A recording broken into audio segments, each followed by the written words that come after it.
Pour avoir un environnement sain, les habitants de Butembo sont d'accord que chacun a un rôle à jouer du côté des habitants et du côté des autorités. Samuel, un mécanicien, pense que cela devrait partir de la culture de la propreté en tous. Maman Josué, une vendeuse d'arachides, pense la même chose.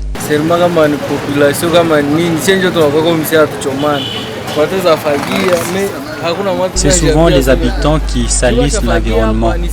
Ils jettent des déchets de canne à sucre par-ci par-là après balayage. Moi, je crois que chacun doit s'activer pour la propreté de son entourage, pour éduquer les autres.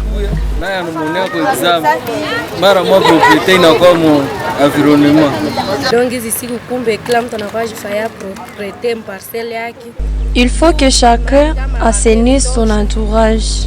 Il ne faut pas attendre seulement les agents de l'environnement pour dégager les poubelles. Chacun doit s'efforcer d'assainir là où il se trouve. Pour Micheline, les services habilités à assainir la ville doivent fournir plus d'efforts pour nettoyer les rues et vider des poubelles. Aussi, faire les suivis dans des parcelles comme cela était auparavant. Deogracias et Alexis abondent dans le même sens. Pas de vie dans des maisons pour aller dégager les poubelles, ils ne rentrent pas les goudrons propres. Vraiment, je ne passe pas. Qu'ils puissent chaque fois passer dans des maisons pour aller prendre des poubelles. Mais les services, on a comme fan, ça va les balabalettes à grande route. Des caniveaux remplis de boue ne sont pas souvent curés. Les services qui se chargent de l'hygiène ne sont plus actifs comme auparavant. Des poubelles, des toilettes et étalages d'assiettes étaient contrôlés par les services de l'hygiène. Actuellement, on peut déposer un gratin d'immondices en plein air sans être gêné. Et ces immondices dégagent très mal. La ville est sale de nos jours. Lorsqu'on était à l'école primaire, le service d'hygiène a assumé son rôle convenablement. Le coordonnateur de la brigade d'assainissement en ville de Butembo indique que ce service lutte chaque jour pour rendre la ville propre. Il sensibilise les habitants à rendre propre leur environnement pour ne pas contracter des maladies. La tâche de la brigade d'assainissement et hygiène salubrité publique est là pour voir comment on peut essayer d'éradiquer ce phénomène.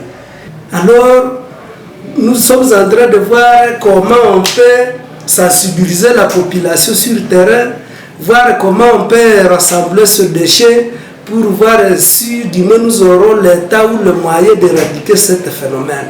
À notre population de Butembo, qu'il faudrait qu'ils aient la culture de rassembler ce déchet. Parce que nous avons des partenaires qui sont présentement ici à Butembo, nos frères et nos enfants, surtout qui ont voulu aussi transformer ce déchet en des pavés ainsi que l'engrais organique. Alors nous interpellons notre population qu'il ne faudrait qu'ils jettent n'importe où ces déchets. Il faut les rassembler pour qu'on puisse valoriser ces déchets. Ça c'est une chance parce que avoir ce mécanisme pareil pour nos techniciens qui sont en train d'être formés n'importe où dans des universités, c'est très avantageux pour la population de Butembo. Quand vous trouvez des déchets plasticaux ou de caoutchouc ou de métal ou de verre, ne jetez n'importe où. Essayez de les rassembler dans un sac, vous les mettez à côté. Maintenant, nous viendrons récupérer ça pour aller revaloriser ça auprès de notre partenaire que nous avons pour le moment ici dans notre ville de Butembo. La Journée mondiale de l'environnement sensibilise sur l'importance de la protection de l'environnement. Cette année 2023, cette journée vise à penser des solutions pour lutter contre des pollutions plastiques.